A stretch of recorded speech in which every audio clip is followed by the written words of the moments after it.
But welcome everybody to the YFM gathering, our seasonal gatherings. And this evening I have a micro training for you on what did you say or what did you say? So let's get started. As soon as I get all my stuff in order here. Everybody see the screen? Yes. Okay. Proverbs 18:21, death and life are in the power of the tongue, and they that love it shall eat of the fruit thereof.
Kosoa, your face was priceless.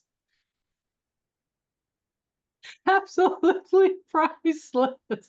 I was thinking of my two OCD kids and how they would just be over the edge having to touch that like that. How many of you have ever tried to put toothpaste back into the tube? No. No, nobody here has tried to put toothpaste back in the tube? I have, and you can do like a little bit at a time with like a certain trick, but well, I chose that because the words we say, if we say the wrong things, it's hard to get the toothpaste back in the tube, and it's hard to take back the words that we say. And the way that we speak and listen plays a big part in the way that we relate with each other. And some of what we may say may be remembered for years and years down the line. And yet all too often it's not what we say, but how we say it that is remembered the most down the line. So this is, mindfulness is the key to the way we relate with one another.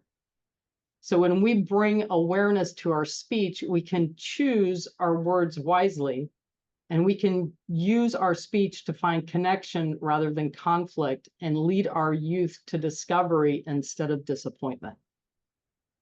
So almost every one of us has this little voice inside the head that goes,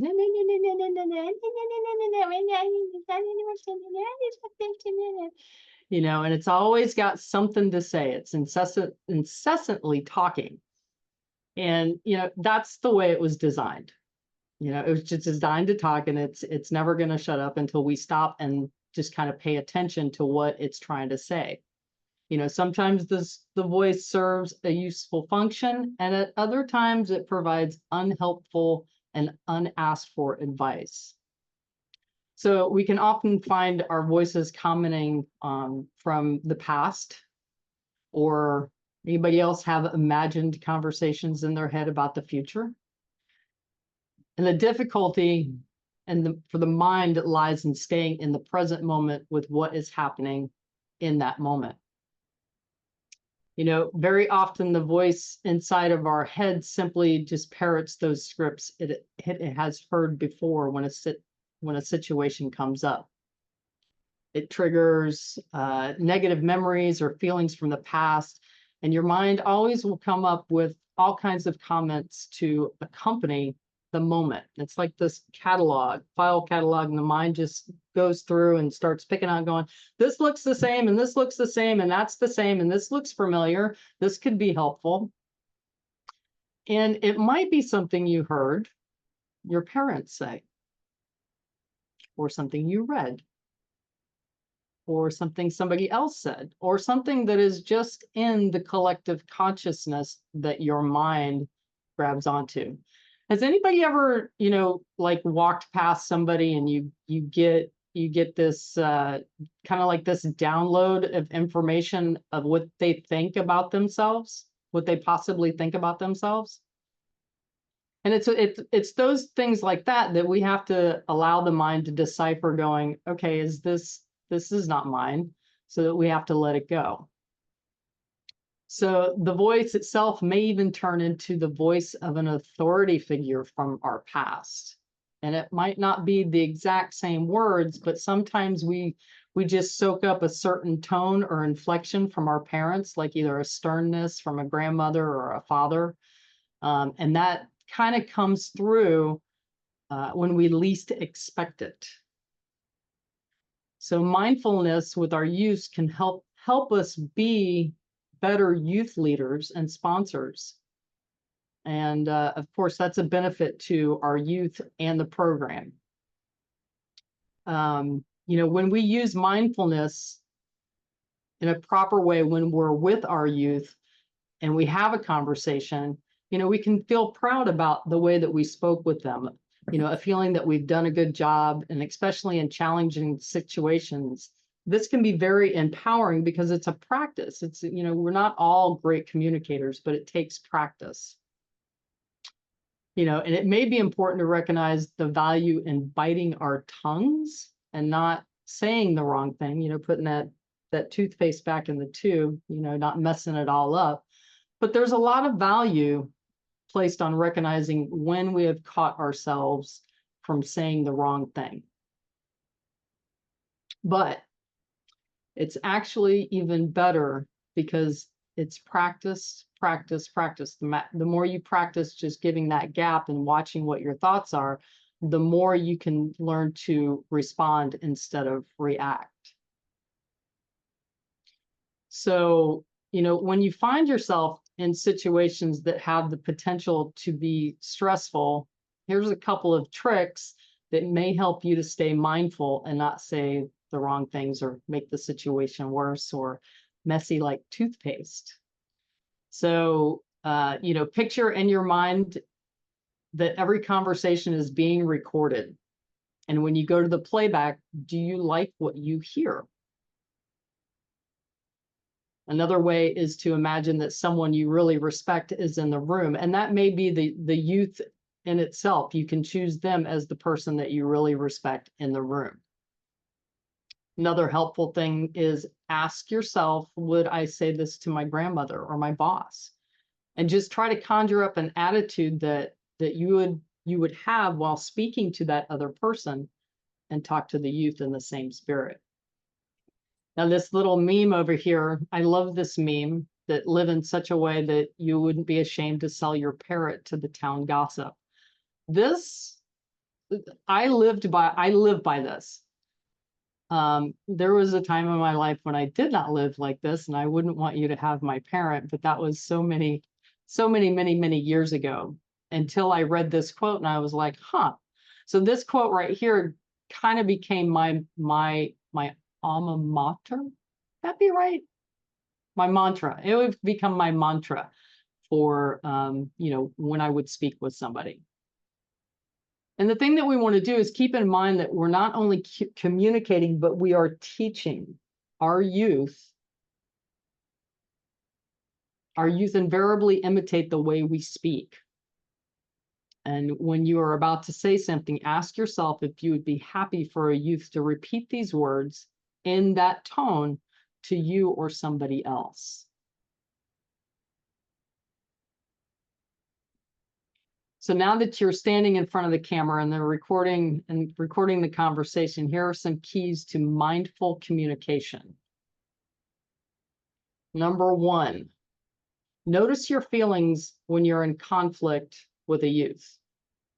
So think about your most recent argument or frustrating situation, with a youth or an adult, or even an adult. And see if you can remember what feelings were triggered. Were you angry, ashamed, embarrassed? And try to experience just the emotion or trigger as a wave coming and going. Has anybody ever tried to stop a wave? It's pretty darn difficult to stop a wave. The only thing you can do is stand in the wave and allow it to wash over you or knock you down, but just stick with the wave. You are not your emotion, and you don't have to act on every emotion. We can just let it be there, fully mindful of it. And remind yourself that you don't need to blame yourself or someone else for what happened or is happening.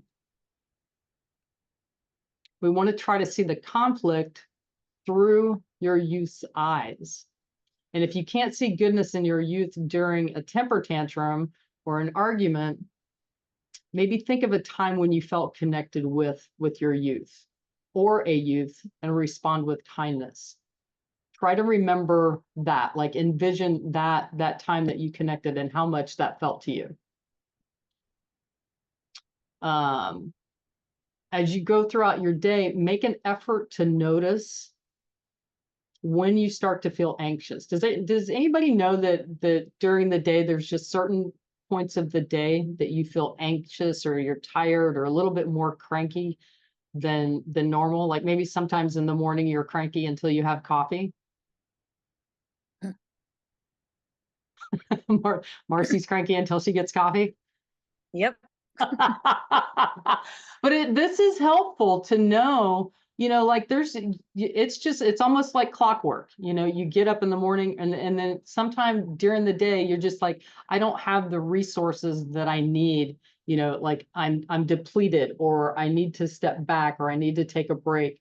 But there's certain points in the day that you're higher in energy and lower in energy. And it's important to know which times those are for you so that you can take care of yourself and not enter into conversations or stressful moments when you know that those are your low points. It's almost like it's a biorhythm, and it's like when you start to know your biorhythm on a regular basis, you'll pick better times to have conversations. And that goes with the energy of the day, the energy of the week, the energy of the month, because planetary energies and the frequency of the whole Earth changes, and you are part of that vibration. And so it's helpful to keep that in mind. So taking time to, once you figured out what your triggers are or what your low points are of the day, you can move on to the next step. Number 2, learn to pause before responding. This is the true meaning of being mindful. And just ask yourself, am I reacting or am I responding to the moment? This is the most challenging and the most important part of mindfulness, is to be able to find that calm space in the heat of the moment. We practice finding this space by focusing our attention on our body and our breath. And if you've ever noticed, it takes a keen eye to watch how somebody is breathing, because if they're breathing in their chest, they're not calm. If they're breathing in their stomach, they're a lot more calmer. And you can also use this trick for yourself. If you feel like you are heated, then start breathing into the belly instead of, shallow breath in the chest. And that will help you to calm down your biorhythm. Focusing on the body and breath, because the emotions definitely will show up as changes in the body. And so when we slow down and focus on the body and the breath, there is this physiological change. That's always a hard word for me. Can somebody say that word for me? Physiological.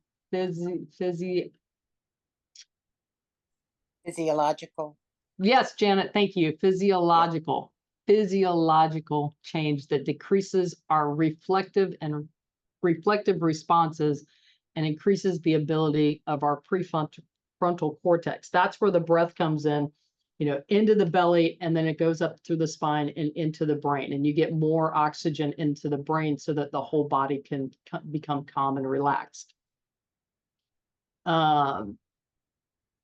When we are able to pause, we can experience the emotions as sensations in our body without fueling them by focusing on the trigger itself.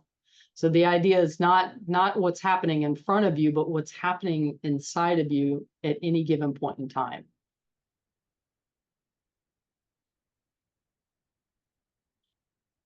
And that brings us to step 3. Listen carefully to a youth's viewpoint, even when disagreeing with it, because our youth are going to act like youth. This means they won't always be able to manage their feelings.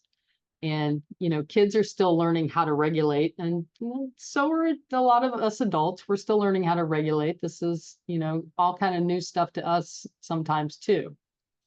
But learning to allow kids to regulate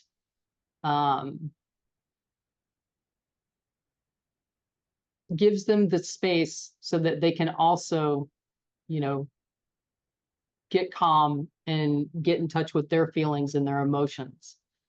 And a lot of times their behavior is going to push your buttons. A lot of the times it's going to push your buttons, and that's okay. The problem is when adults begin acting like kids too.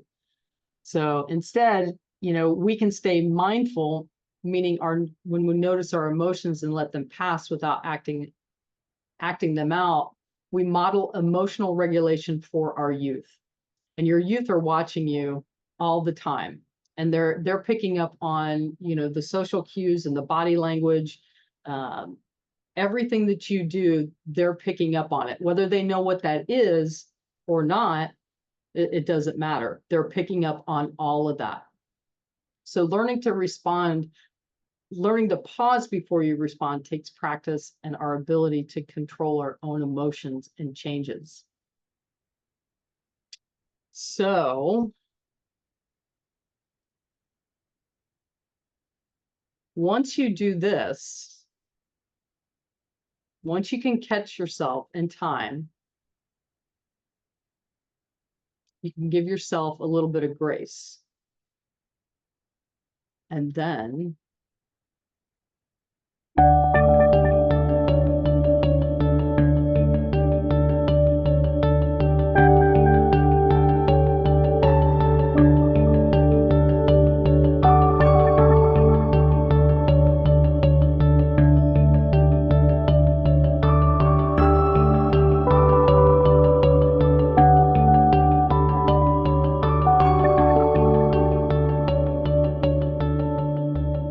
you will be able to get the toothpaste back in the tube. You won't be saying things that you don't mean. Just by giving yourself that little bit of grace. And you see how when he kind of used, when I saw this video, it was almost like it was the breath. It's like inhaling, bringing back the words, bringing back the toothpaste. Relax.